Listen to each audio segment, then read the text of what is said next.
Olá, amiguinhos! Hoje é a nossa segunda aula de eletroquímica, não é? A primeira aula nós estudamos as pilhas. E só para lembrá-los, né, eletroquímica era aquela parte da química que estuda essa relação entre energia química e energia elétrica. Então a pilha ela é aquela energia química se convertendo em energia elétrica, um processo espontâneo. Se você pensar na eletrólise, ela é o oposto da pilha, não é? Então vamos dar uma olhadinha no quadro. Então você tem aí energia elétrica se convertendo em energia química. Então vai existir um sistema, esse sistema vai passar a corrente elétrica por ele, vai se provocar uma reação química não espontânea. Então a eletrólise, passagem de corrente por um sistema provocando uma reação química não espontânea. Bom, na natureza nós encontramos o sal, o NaCl, o cloreto de sódio. Nessa estrutura NaCl, a ligação que une o Na ao Cl, lembra que era uma ligação iônica, onde nós tínhamos o cátion Na+, e o ânion Cl-. Então aquele mais indicava que o sódio tinha doado um elétron e o cloro tinha recebido. Isso é o que você encontra na natureza, quer dizer, a maneira natural desses elementos se encontrarem. O sódio perdendo o elétron e o cloro ganhando, metal doando, não metal recebendo. Agora, se eu quisesse fazer o processo inverso, não é? Provocar no sódio, então ele estava doando elétrons para o cloro. Agora eu quero que ele receba elétrons. E o contrário, o cloro recebe, eu quero que ele dê elétrons. Isso é uma coisa não espontânea, não vai acontecer naturalmente, não é? Se você gosta de dar elétrons, você não vai querer receber. Então, o que a gente tem que fazer para que isso aconteça? Forçar essa situação através da passagem de corrente. Então nós vamos ver agora o seguinte, não é? Se eu quisesse forçar, normalmente o sódio faz o quê? Doa, eu quero que ele receba. O cloro recebe, eu quero que ele doe. Como é que seriam essas equações? Vamos olhar o quadro. Processos não espontâneos, onde eu iria provocar a descarga desses íons. Então o sódio, na natureza, eu encontro ele Na+. Eu ia forçar ele a receber um elétron e a voltar a ser o sódio zero. Então, olha, processo não espontâneo. O Cl-, ele gosta de receber, tanto que ele está negativo. Eu iria forçar ele a doar 2 elétrons e a formar o gás cloro. Então, processos não espontâneos, onde aconteceria uma descarga desses íons. Bom, então a eletrólise é justamente isso. Nós vamos tentar pegar um sistema, passar a corrente elétrica por esse sistema e provocar essas descargas que nós vimos como exemplo, não é? Então, para você lembrar bem, o que é eletrólise, o que nós vamos fazer durante a eletrólise? Dá uma olhadinha no quadro. Então, quero fazer uma eletrólise. Alguém pediu para você no vestibular, vamos fazer eletrólise de tal coisa. Você lembra, eletrólise é um processo não espontâneo, onde a passagem de corrente elétrica provoca a descarga de íons. Esse é o seu objetivo. Falou em eletrólise, você pensa nisso aí. Bom, tem que passar a corrente, provocar a descarga de íons. Agora, o importante então é que esse sistema que vai estar sujeito à eletrólise, ele tem que passar, tem que ser condutor de corrente elétrica. Então o sistema, para conduzir a corrente elétrica, eu preciso ter íons nesse sistema. Da onde podem vir esses íons, não é? Então vamos dar uma olhadinha lá. Então, para que haja eletrólise, o sistema conduzindo a corrente elétrica precisa ter íons livres. Eu posso obter esses íons livres pela fusão de substâncias iônicas, pela dissociação ou ionização de substâncias em meio aquoso. Então, eu preciso de íons pela fusão ou pela dissociação ou ionização. Eu preciso de íons para que o sistema conduza a corrente elétrica, não é? Sem esses íons livres no sistema, não vai haver eletrólise. Então, coisa primordial. Que tipos de eletrólise existem, não é? A gente vai aprender os dois hoje, então dá uma olhadinha. Eu tenho eletrólise ígnea, que é uma eletrólise em ausência de água. Então, se alguém no exercício, faça eletrólise ígnea, você sabe que não vai existir água. E tem eletrólise em meio aquoso, nós vamos fazer os dois exemplos, você vê que a água pode interferir durante a eletrólise.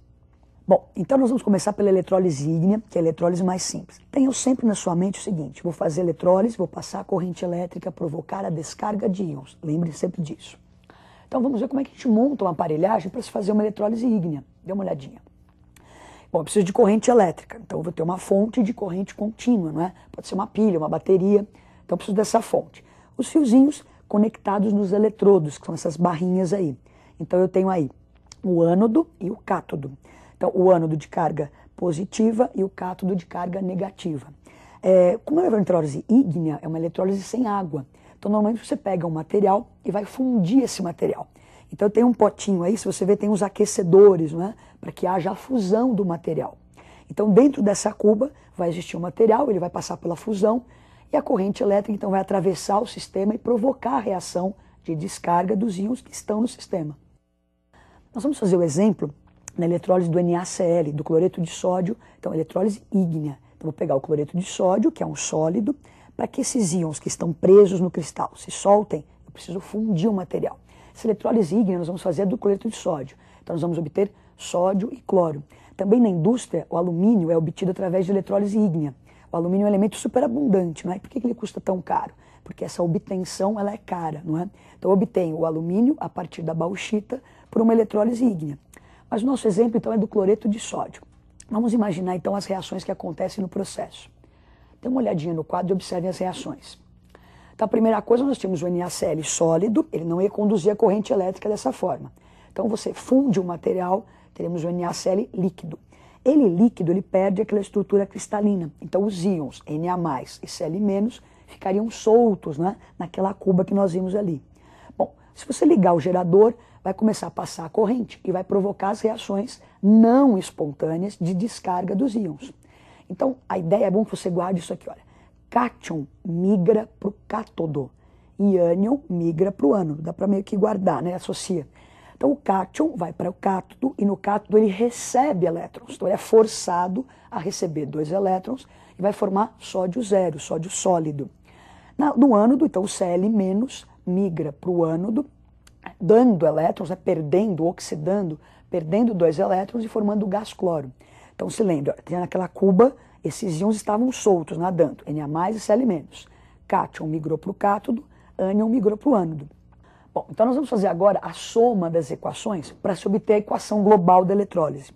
Então, a primeira situação, nós tínhamos o NaCl fundido, então ele liberou seus íons. Então, aqueles íons, o Na+, e Cl- estavam na cuba. Então, o que aconteceu? O cátion migrou para o cátodo, onde catou os elétrons, e houve então uma reação, ele se transformou em sódio. O ânion migrou para o ânodo, se transformou em cloro, gás cloro. Então, eu vou somar essas 3 reações, o que eu tinha, e as reações que aconteceram no cátodo e no ânodo, para obter a equação global.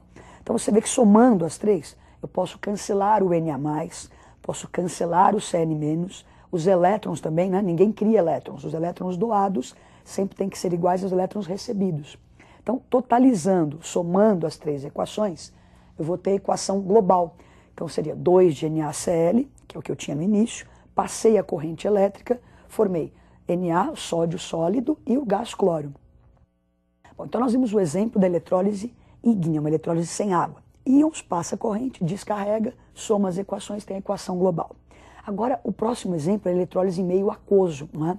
Ela é um pouquinho mais sofisticada, então fiquem bem atentos para não perder nenhum detalhe, não é? Então, uma eletrólise com água. A água interfere e nós vamos ver como. Vamos imaginar, então, como é que se monta uma cuba, o que eu preciso para montar a eletrólise em meio aquoso. Então, o sistema é bem parecido, preciso do gerador, não é? Preciso de uma cuba eletrolítica, a gente não precisa dos aquecedores, não é? Uma cuba tradicional, comum. Coloco então o Na e a NaCl e água, vai ser o nosso exemplo. Então, cloreto de sódio agora com água. Então, na hora que eu coloco isso na cuba, daqui a pouquinho nós vamos ver que íons que estão presentes nessa cuba. Então, o cátodo, o ânodo, tudo conectado. Quando você ligar a corrente, então, vai começar a provocar a eletrólise, que é a descarga de alguns desses íons. Só que o que acontece? Agora, nessa cuba, nós temos o Na+, temos o Cl- e a própria água, não é? Então vai haver uma disputa. Você tem que se jogar de um penhasco, né? Ninguém quer se jogar de um penhasco. Então, o sódio, por exemplo, é o metal. O negócio dele é dar elétrons. E aí, na eletrólise, ele é forçado a receber. Ninguém quer saber de receber. Então, fica aquele jogo de empurra. Por quê? Na água, tem aquele cátion, assim, indiretamente tem o H+. Né? É pequena quantidade, mas dentro da água tem o H+, e tem o Na. Então, a água interfere nessa situação. Ela disputa com o sódio a descarga no cátodo. Já no ânodo, você tem o cloreto, não é, o Cl-, e na água tem lá o OH, não é, esse ânion embutido dentro da água. Então vai haver essa disputa. Então a água acaba disputando, presta atenção, com o cátion para ir para o cátodo e com o ânion para ir para o ânodo. Bom, como é que eu vou saber quem vai ser descarregado primeiro? Como é que eu vou saber essa ordem de descarga? Você vai saber essa ordem de descarga decorando uma pequena tabelinha. E às vezes alguns vestibulares são gentis e colocam essas tabelinhas pra gente, não é? O importante é saber usar essas tabelas. Então dá uma olhadinha no quadro. Então, ordem de descarga. Lembra que nós estamos na cuba, que tem 2 cátions, 2 ânions indiretamente, né? Tem a água e um cátion, a água e um ânion. Então, para descarregar o cátion, a ordem, né? Metais alcalinos são os mais difíceis de serem descarregados. A setinha está apontando para o mais fácil. Então, alcalinos são os mais difíceis, depois alcalinos terrosos, alumínio, a água. Fiquem atentos aí para o nosso exemplo, não é? Então, na nossa cuba eu tenho Na+, e água. Então, se você olhar a tabela, quem vai ser descarregado mais fácil? A setinha aponta para quem é mais fácil descarregar. Então, é mais fácil descarregar a água do que o sódio. Já a descarga de ânions, na próxima tela, você tem aí, o ânion mais difícil de ser descarregado é o F-, porque lembra, olha, ele quer receber, ele vai ter que doar elétrons, e o flúor adora esse elétron dele, então é o mais difícil de perder elétrons. Ânions oxigenados e a sequência. Nós temos na nossa cuba um ânion não oxigenado, que é o cloreto, o Cl-, e a água. Então, se você observar, o cloreto é mais fácil de ser descarregado do que a própria água. Então, indo para a própria eletrólise agora, na próxima tela, voltando para a nossa cuba eletrolítica, então você tem lá a fonte, tem os geradores, então olha lá, Na+, Cl- e a água. Como nós vimos na ordem de descarga, o cátion da água, a água vai migrar para o cátodo e o Cl- vai migrar para o ânodo. Então, a água descarregada no cátodo e o Cl- descarregado no ânodo.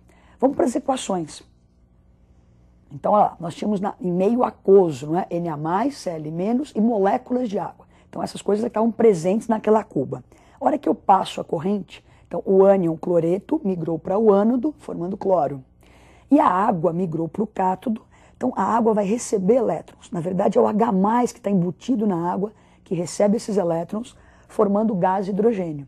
Então, somando essas equações, eu posso cancelar o cloreto, que existia na cuba e virou cloro, posso cancelar a molécula de água, não é uma parte dela, cancelando os elétrons, eu vou ter a equação global da minha eletrólise. Então, NaCl em água formou no ânodo o gás cloro, no cátodo o gás hidrogênio e sobrou na cuba Na+ e OH-. Essa eletrólise é extremamente importante industrialmente pensando, não é? Ela produz gás hidrogênio, que é um bom combustível, gás cloro, que eu posso usar no tratamento de água, e sobra na cuba o NaOH, que é o hidróxido de sódio, que eu uso para fazer sabão, detergentes, indústrias de vernizes, não é? Então, é uma equação bastante importante essa. Então, espero que você tenha acompanhado, não é? Assista de novo, regrave isso, veja os detalhes importantes. Lembre-se sempre, falou eletrólise, passar a corrente, descarregar íons. Quando for em meio aquoso, tendo a água, existe aquela disputa entre os cátions e ânions e a água, não é? E até a próxima aula. Coragem, estudem.